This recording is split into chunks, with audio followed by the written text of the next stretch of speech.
Colombian cartels thought they were raiding just another isolated farm in rural Texas. What they didn't know was that Marcus Steele Rodriguez had spent 25 years as the most lethal Delta Force commander in military history. By dawn, they would learn why some veterans never truly retire. Welcome to Hidden Heroes. Before we begin this intense story of underestimated strength and deadly precision, tell me in the comments what city you're watching from today. And if you believe that some battles choose their warriors, hit that subscribe button and help us honor those who served in shadows. The morning sun cast long shadows across the Rodriguez cattle ranch in South Texas, 40 miles from the Mexican border.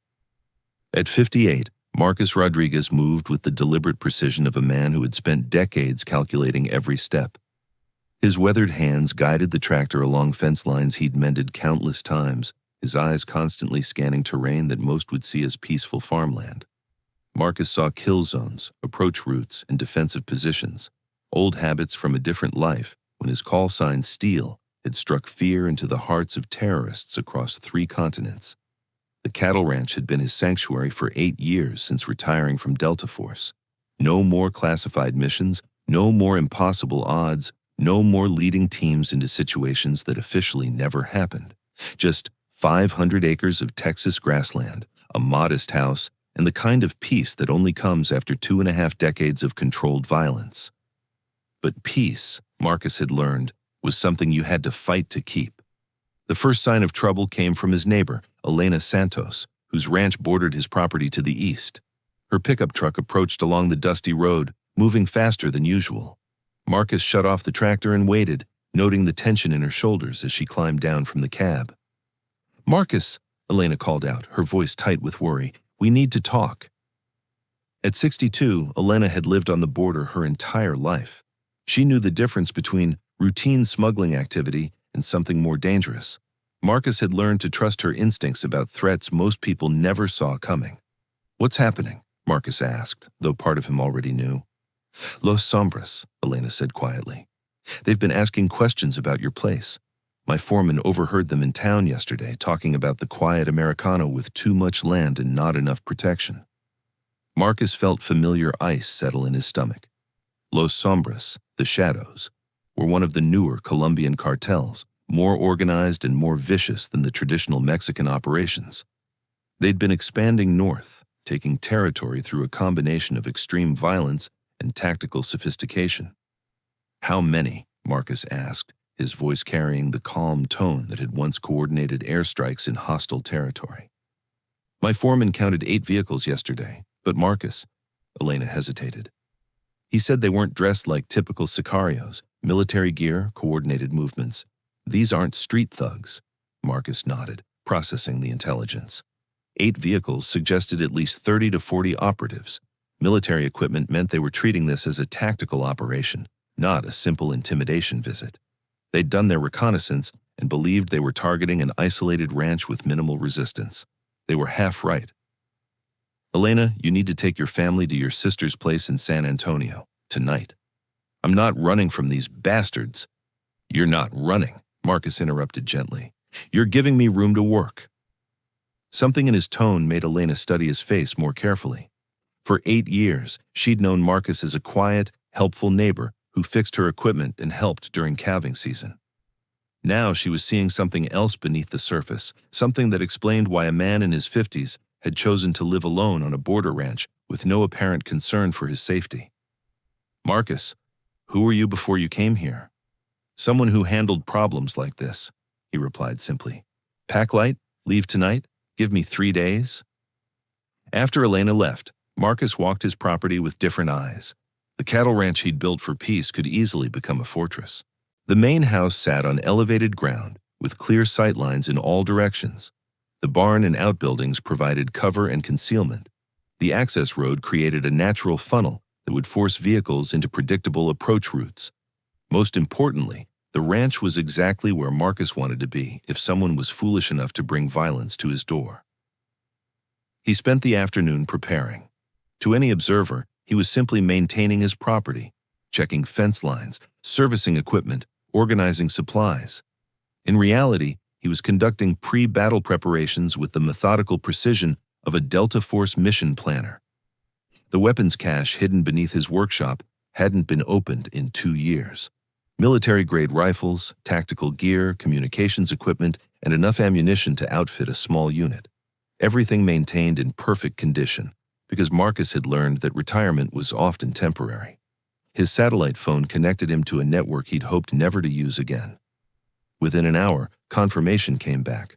Los Sombras had targeted 5 similar properties in the past year. Each operation had followed the same pattern: overwhelming force, extreme violence, and the complete elimination of anyone who might testify about their methods. They'd chosen Marcus Rodriguez because they saw an isolated target with valuable assets. What they couldn't know was that they'd just declared war on a man who had spent his entire career winning battles that couldn't be won. As sunset approached, Marcus completed his final preparations. The ranch looked exactly the same as always, but every blade of grass now served a tactical purpose. He'd turned 500 acres of peaceful farmland into a kill zone that would make his old training instructors proud.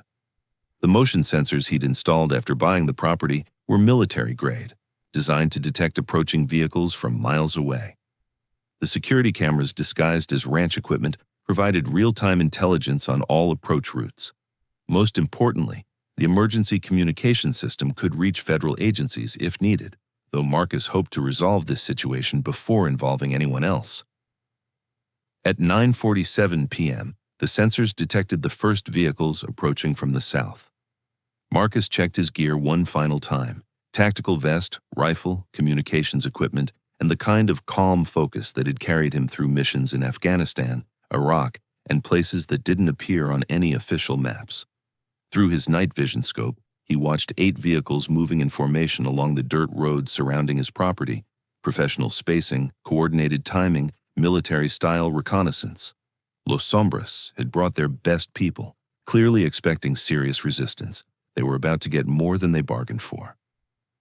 The lead vehicle stopped at Marcus's front gate, its occupants studying the approach to his house. 6 men emerged, all carrying military-grade weapons and wearing tactical gear. Their movements were coordinated, suggesting professional training rather than street-level experience.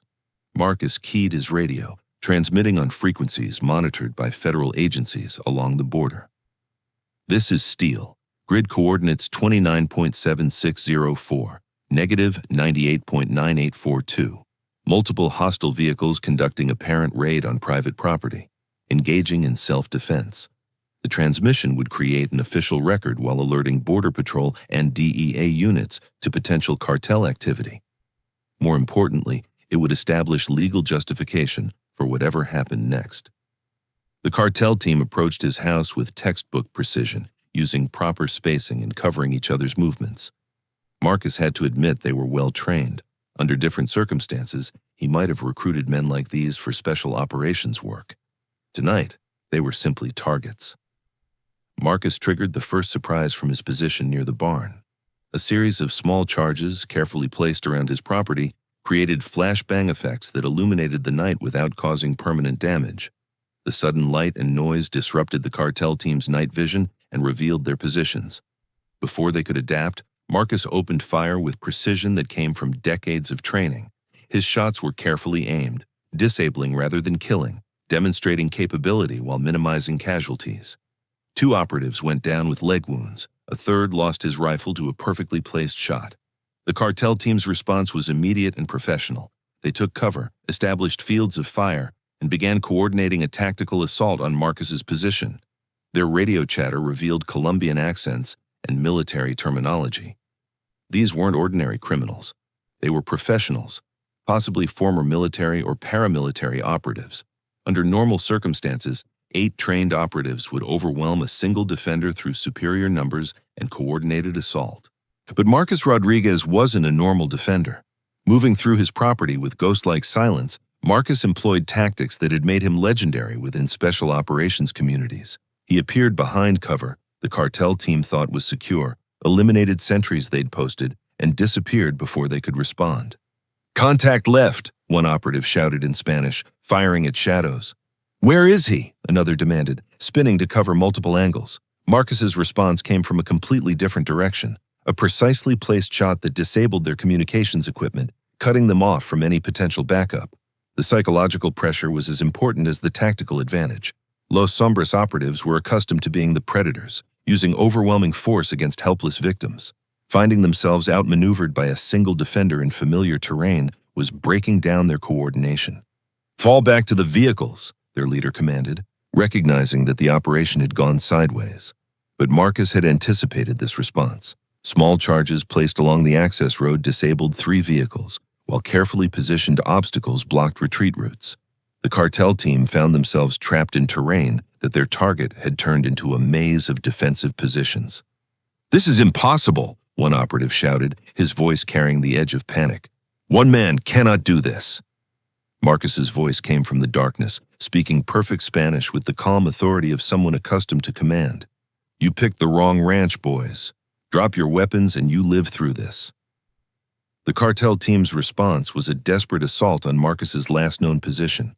They moved with the coordination of professionals, but they were fighting an enemy who knew this ground better than they knew their own homes. Marcus had spent 8 years walking every inch of this property, noting every potential position, calculating fields of fire and approach routes. He'd unconsciously prepared for this moment since the day he'd bought the ranch. The final phase of the engagement was swift and decisive. Using night vision equipment and suppressed weapons, Marcus systematically neutralized the remaining operatives. His shots were precise, disabling rather than killing whenever possible. These men were criminals, but they were also someone's sons, fathers, brothers. When the dust settled, 6 cartel operatives were wounded but alive, zip-tied and secured near the disabled vehicles. 2 had managed to escape on foot, exactly as Marcus had intended. Survivors would carry the message back to Los Sombras leadership. At dawn, Border Patrol and DEA units arrived to find Marcus calmly drinking coffee on his porch while federal agents processed the crime scene. The wounded cartel operatives were treated by paramedics before being transported for questioning. Agent Sarah Martinez, who led the DEA task force, studied Marcus with professional curiosity. "Mr. Rodriguez, this is remarkable. 8 armed men with military equipment, and you managed to subdue 6 of them without any casualties on either side." "Self-defense," Marcus replied simply. "They came onto my property with hostile intent." Martinez nodded, though her expression suggested she wasn't entirely buying the simple explanation. "Your background check shows you're a military veteran. What was your specialty?" "Infantry," Marcus said, which was technically true while revealing nothing about Delta Force operations that remained classified decades later. "Must have been some infantry training," Martinez observed, surveying the tactical precision of the operation's aftermath. Marcus shrugged. "Good sergeants teach you to use terrain to your advantage." Over the following days, word spread through criminal networks along the border. Los Sombras had sent their best operatives against a lone American rancher and suffered a devastating defeat. The details varied with each telling, but the core message remained constant. Some targets aren't worth the cost. Elena Santos returned to find her neighbor tending his cattle as if nothing had happened. The only evidence of the night's events was some disturbed earth where vehicles had been disabled and a few bullet holes in non-critical structures. "Marcus," she said, joining him by the fence line, "the whole county's talking about what happened. They're saying you fought off an entire cartel unit by yourself." "Stories get exaggerated," Marcus replied, checking the fence wire. "Just defended my property, that's all."